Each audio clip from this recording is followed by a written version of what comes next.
Ahojte, sledujete Zo školu na diaľku. Dnes som si pre vás pripravila prezentáciu s názvom Nepozvaní hostia. Toto video bude mať taký úvodný charakter, v ktorom vám predstavím invázne druhy rastlín a živočíchov, ich charakteristiku, vlastnosti, ako sa šíria, aké obnášajú rizika, keď sa dostanú na náš kontinent alebo teda na územie Európskej únie, aká je prevencia proti ním. Takže môžeme začať. Čo sú to nepôvodné a invázne druhy? V Európe je známych približne 1300 druhov, ktoré v ekosystéme vystupujú ako invázne. Faktom však ostáva, že počet inváznych druhov v Európe neustále narastá a takisto sa rozširuje aj ten zoznam týchto inváznych druhov aj u nás na Slovensku, či už ide o taxóny, čiže o rastliny alebo živočichy. Takisto okrem týchto inváznych druhov sa nachádzajú na území Slovenskej republiky aj nepôvodné druhy rastlín a živočíchov, ktoré síce neboli zaradené do legislatívnych zoznamov inváznych druhov, ale napriek tomu sa na našom území správajú invázne alebo majú potenciál stať sa inváznými. Čiže to znamená, že majú negatívny vplyv na naše pôvodné druhy, biotopy Slovenska. Takže charakteristika inváznych druhov dá sa, že podľa legislatívy, tu máme taký úvod, invázne druhy sú nepôvodné druhy mikroorganizmov, húb, rastlín alebo živočíchov, ktoré majú potenciál sa rýchlo šíriť a negatívne ovplyvňovať populácie našich pôvodných druhov a pôvodné biotopy súvisiace ekosystémové služby. A nepôvodný druh, či už ide o rastliny alebo živočichy, sú to také druhy, ktoré na území Slovenska nemajú prirodzený areál rozšírenia a boli na naše územie dovezené alebo sa na územie Slovenska rozšírili z iných krajín, ktorých podobne nemajú prirodzený areál a rozšírenie. Ako sa k nám dostali tieto invázne druhy? Introdukcia. Vysvetlíme si tento pojem. Pochádza z latinčiny a znamená predstaviť alebo vtiahnuť. Pri invázii nepôvodných druhov rastlín odkazuje na zavedenie druhu do novej oblasti alebo jeho pohyb či pohyb nižšieho taxonu vrátanie akýkoľvek rozmnožovania schopnej časti mimo svoj prirodzený areál. Podľa definície dohovoru o biologickej diverzite môžeme rozdeliť spôsoby introdukcie vzhľadom na činnosť človeka, ktorá je vo väčšine prípadov limitujúcim faktorom na úmyselnú a neúmyselnú. Takže si predstavíme mechanizmy,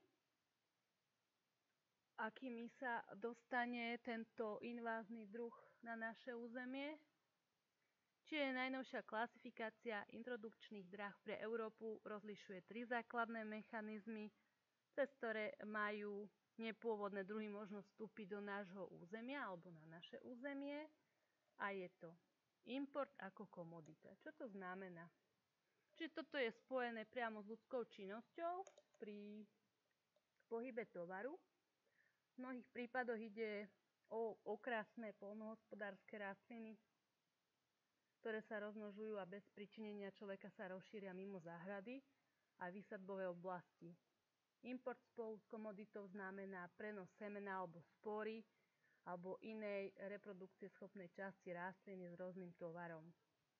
Semeno alebo iná časť rastliny je na novom stanovišti schopná reprodukcie a následného šírenia za hranicami svojho pôvodného územia.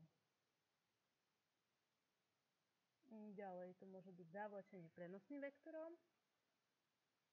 Čiže o čo tu ide? Čiže tieto druhy nepôvodných rastlín alebo živočíchov sa k nám môžu dostať buď loďou alebo nejakým dopravným prostriedkom. Takto sa šíria napríklad mnohé morské a sladkovodné taxóny, ktoré sa prilepia na trup lode a zmenia vlastne pole pôsobnosti. Ale najväčšie to percento nepôvodných druhov sa šíri automobilovou dopravou. Čiže sú to môžeme to označiť ako šírenie neúmyselné alebo neúmyselnou introdukciou. Napríklad rôzne semená, ktoré sú prilepené v dezene auta, že človek ani nevie a takto ich preniesie kilometre do úplne iného prostredia. A šírenie bez priameho pričinenia človeka, čiže to môže ísť buď pozdĺž koridorov, infraštruktúry, alebo samotným pričinením napríklad rastlín. Šírenie samotným pričinením rastlín nastáva v prípade, keď sa nepôvodný taxon udomacní v nedalekom ekosystéme a následne sa rozšíri bez priameho zásahu človeka, čiže vlastnými mechanizmami.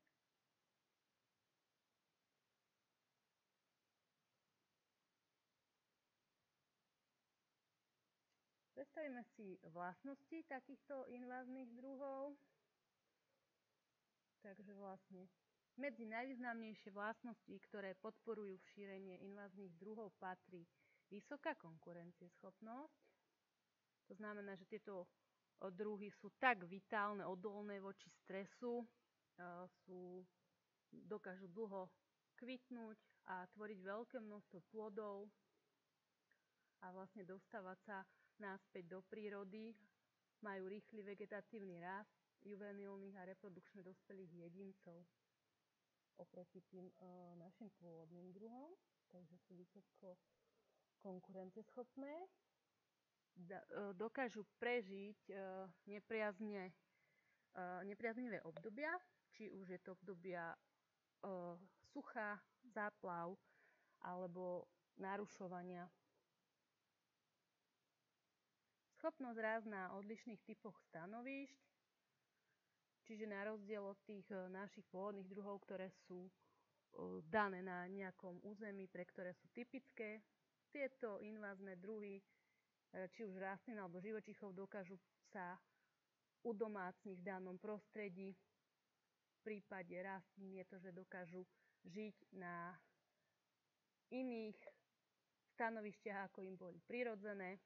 To znamená, že môžu niekde na nejakých skalách vyrašiť, nemajú s tým problém, pretože sú odolné voči tým poveternostným podmienkach. Ďalej niekde popri tráti môžu rásť alebo na nejakých hrumoviskách, stavbách, po prípade dokážu tie koreňové sústavy preliesť cez rôzne potrubia, betón, asfalt. Takže v tomto sú také lepšie alebo teda dravejšie proti našim pôvodným druhom. A takisto majú širokú ekologickú valenciu. Čiže je to rozsah podmienok, za ktorých je organizmus schopný žiť alebo sa prispôsobiť. Naše pôvodné druhy by už, dajme tomu, v určitých hodnotách vykapali, hej, a tieto invázne druhy sa dokážu prispôsobiť a prežiť vlastne tieto naše pôvodné druhy. Ďalej je to dobrá reprodukčná schopnosť, že dokážu sa rozmnožovať generatívne alebo vegetatívne, majú vysokú kličivosť semien a takisto tie semena nemajú zvláštne nároky na prostredie, takže nemajú problém vykličiť v nehostinnej krajine. Na obrázku môžete vidieť jednotlivé tie druhy, či už je to vegetatívne alebo generatívne rozmnožovanie, či pomocou semien, rôznych hlúz alebo odrezkov, častí koreňov. Niekedy to môžete vidieť v záhradke, keď sa chcete zbaviť nejakej zeliny, že sekáte, kopete, rilujete a čím ďalej viac šprtáte do tej zeme, tak vlastne viac oddelujete tú rastlinu na väčšie kúsky, viac kúskov a takto sa vlastne vegetatívne dokáže rozmnožiť tým, že vy tú stonku alebo koreň niekoľkokrát preseknete, tak toľkokrát vám vznikne nový jedinec. Účinné mechanizmy rozširovania, čiže vlastne tieto invazívne rastliny majú svoje finty, ako sa dostať niekde z tej materskej rastliny do pôdy, čiže sú to krydlaté semená, alebo sú to semená, ktoré dokážu plávať na hladine, alebo sú to plody, ktoré lákajú napríklad živočichy a vlastne tie ich prenesú niekde inde na iný typ stanovišťa, kde dokážu vyklíčiť. A absencia nepriateľov alebo tých prirodzených nepriateľov, či už to ide o predátorov, parazity alebo o rôzne choroby, ktoré vlastne tieto nové rastliny alebo živočichy, ktoré sa nachádzajú na novom území, ešte nemajú.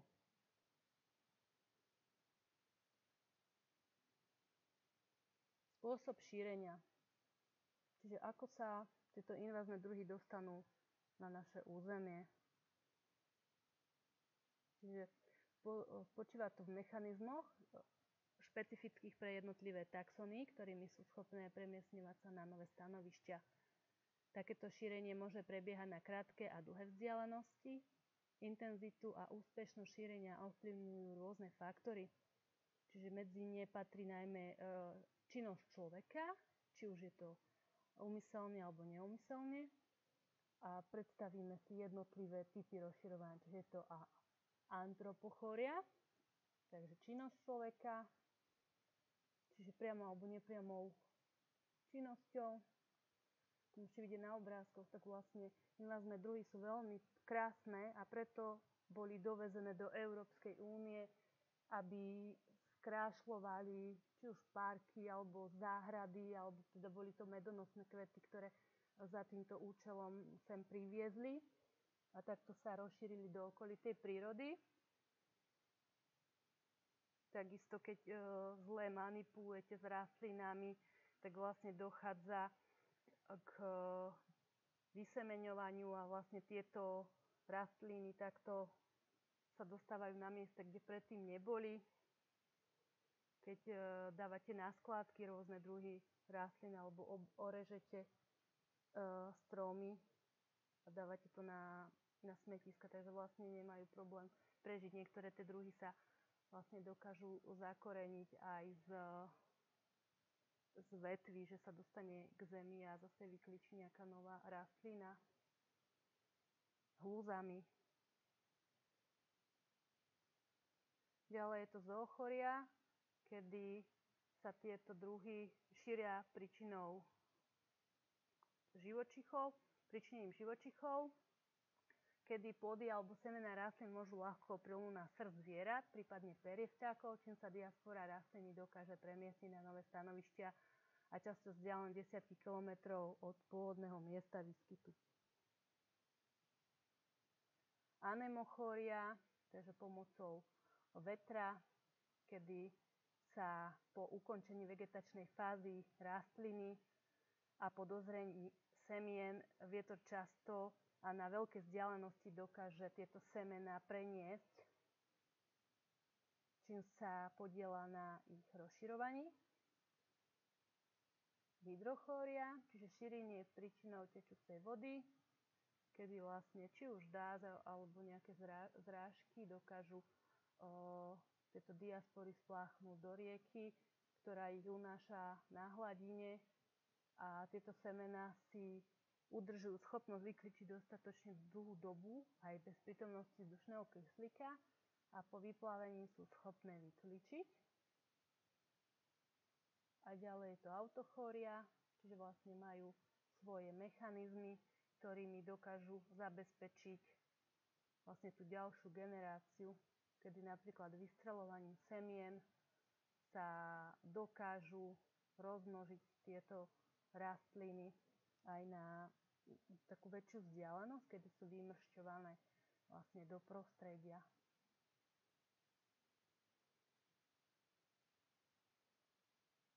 S týmito inváznými druhmi rastlín alebo živočíchov sú tie spojené rizika, ktoré sú environmentálne, zdravotné alebo ekonomické. Medzi environmentálne patrí, že toto šírenie nepôvodných druhov rastlín spočíva v negatívnom ovplyvňovaní tej pôvodnej vegetácie. Dokážu vytvoriť v krátkom čase nové typy stanovišť, tienia tým pôvodným druhom. Ďalej využívaním zdrojov inváznými rastlinami klesá počet jedincov prirodzenej vegetácie neschopných inváznými rastlinami konkurovať a takisto dochádza k vyhynutiu prirodzených druhov. Ďalej sú to zdravotné rizika. U rastlín sú to rôzne alergické reakcie, Ďalej sú to rôzne otravy, či už človek sa môže otraviť jedovatými bylinami, alebo aj zvieratá po požití trávy alebo sena.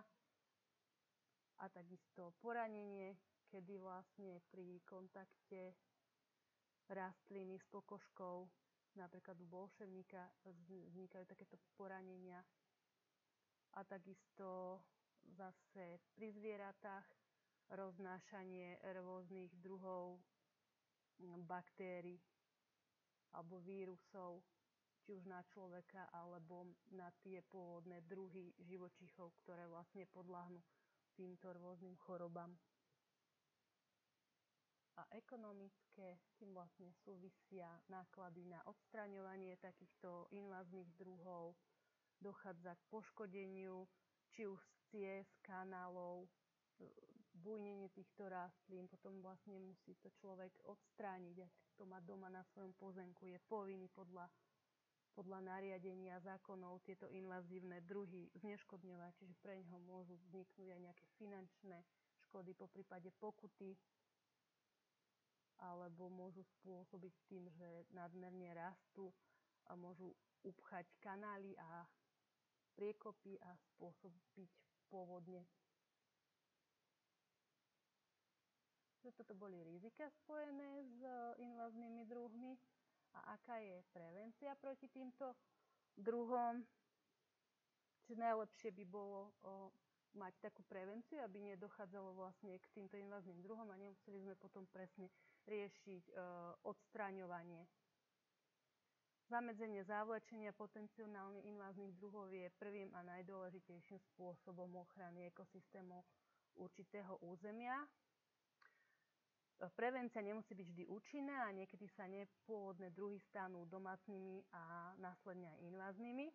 Potom musíme riešiť následne ich odstránenie. Čiže ako sa to deje, je eradikácia, kedy musíme odstrániť tento nepôvodný druh.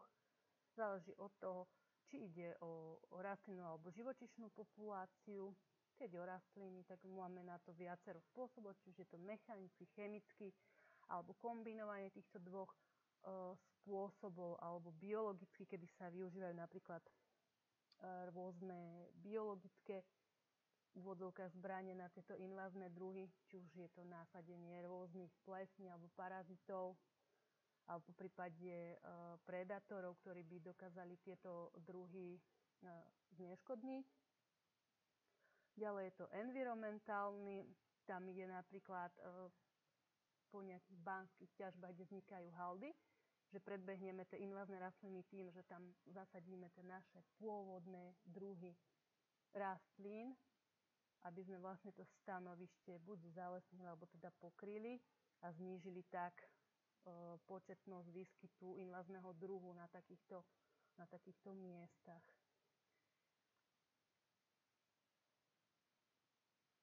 Potom je potlačanie výskytu, je to taká špeciálna forma kontroly. Cieľom je obmedziť šírenie inváznych druhov a udržať populáciu v definovanom geografickom priestore. Programy potlačania výskytu musia byť navrhované s jasnými cieľmi, schopnosť rýchlo odhaliť nové šírenie inváznych druhov z pôvodných oblastí ich výskytu. Ďalej je to kontrola, čiže je spojená s poškodzovaním biodiverzity a ekonomiky, cieľi na dlhodobú redukciu hustoty a množstva inváznych druhov pod akceptovateľnú hranicu. Potlačenie inváznych populácií pod túto hranicu môže napomôcť pôvodným druhom, s ktorými súperia. Oslabený stav inváznych druhov umožňuje pôvodným druhom znovu získať priestor a ďalej tak obmedzovať množstvo a pokrývnosť inváznych druhov. A zmiernenie vplyvov inváznych druhov. Čo to znamená? Že aktivita s ním spojená priamo neovplyvňuje invázne druhy, ale sa zameriava skôr na pôvodné druhy. V jeho najjednoduchšej a možno najextrémnejšej podobe znamená napríklad translokáciu životaschopnej populácie ohrozeného druhu do ekosystému, kde invázne druhy nie sú problémom, alebo v prípade rehabilitovaného ekosystému sa v ňom už invázne druhy nevyskytujú. Takže vlastne toto boli prevencia a plus teda odstraňovanie inváznych druhov. A čo dodať na záver? Invázne druhy sú už celosvetovým problémom a po degradácii biotopov sú druhou najväčšou hrozbou pre biodiverzitu. O vážnosti tohto problému hovorí i skutočnosť, že sa ním zaoberá aj Medzinárodný dohovor o biologickej diverzite. To bol taký úvod, aby ste chápali pojem invázny druh alebo živočích, ako sa k nám dostal a aké má negatívne vplyvy na prostredie, v ktorom sa nachádza. A v budúcej prezentácii sa budeme venovať konkrétne jednotlivým invázným druhom, či už rastlín alebo živočíchov. Tak ak vás táto téma zaujala, sledujte ma aj na budúce. Majte sa pekne, čaute.